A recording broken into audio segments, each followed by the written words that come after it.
Bu Sinta, kita bicara soal sebuah peristiwa yang jadi banyak pemberitaan dan ini menyesakkan dada. Karena terjadi kekerasan seksual pada perempuan dan yang betul-betul menghantam hati kita, membuat kita bersedih adalah misalnya pelaku asusila ini, kekerasan pada anak bahkan masih di bawah 5 tahun, itu ada Kapolres Ngada. Lalu kemudian ada guru besar UGM, ada dokter Obsgyn yang biasa merawat perempuan untuk kesehatan reproduksinya. Tapi mereka justru dengan sangat leluasa melakukan kekerasan, pelecehan pada perempuan. Jadi ini adalah satu cerminan bahwa mereka yang terdidik sekalipun, Bu, bisa melakukan satu perbuatan yang luar biasa.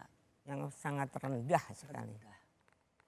Kalau sangat rendahnya sudah di batas paling bawah itu. Padahal mereka kelompok terdidik loh, Bu. Iya. Obsgyn. Tidak hanya guru terdidik, besar. Bahkan kaum beragama pun bisa melakukan seperti itu.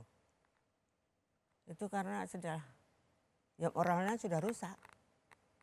Apalagi yang bisa kita katakan kalau bukan moralnya yang sudah rusak.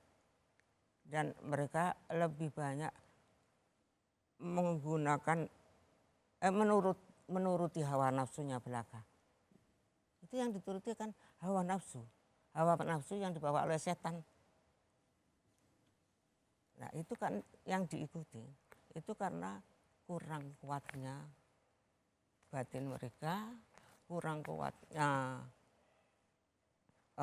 penghayatan atau pengamalan mereka terhadap ajaran agamanya.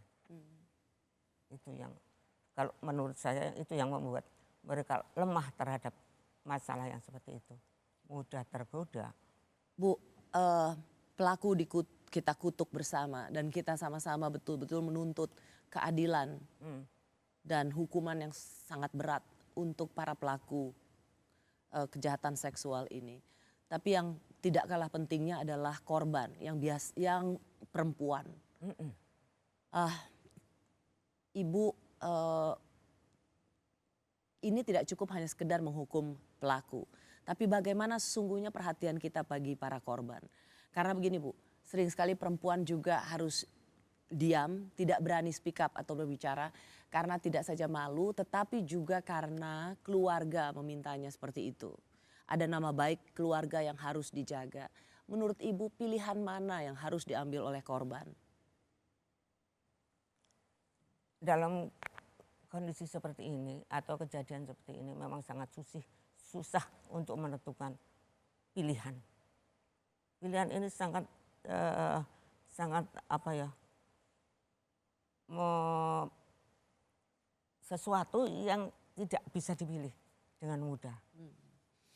Pertama, kalau dia akan membuka suara, ya, artinya juga membuka dirinya ini loh sudah kena aib. Juga orang tuanya ikut-ikutan kena getahnya. Tidak hanya ya karena nggak bisa menjaga anaknya, nggak bisa mendidik anaknya, juga orang tuanya juga. Namanya juga menjadi, oh lah anaknya itu, makanya bisa terjadi seperti itu. Orang tuanya juga menjadi jelek. Ya kan? Dimakan pula kalau dia diam, pelaku enak bebas sekali. Nggak terkena karena anak tidak terkena getahnya sama sekali. Ya. Memang yang jadi yang enak itu cuma itu. Jadi yang menjadi korban bolak-balik kembalinya kepada perempuan. Betul. Nah, ini yang tidak bisa kita jadikan pilihan. Perempuan tidak bisa memilih untuk masalah ini. Ya, yang harus kita hajar adalah pelaku. Bagaimana caranya menghajar pelaku dan bagaimana caranya kita tidak bisa mengatakan menghilangkan sama sekali. Ini hukum alam. Tidak bisa dihilangkan sekali. Memperkecil korban. Ya, yang bisa kita lakukan itu adalah memperkecil jumlah korban.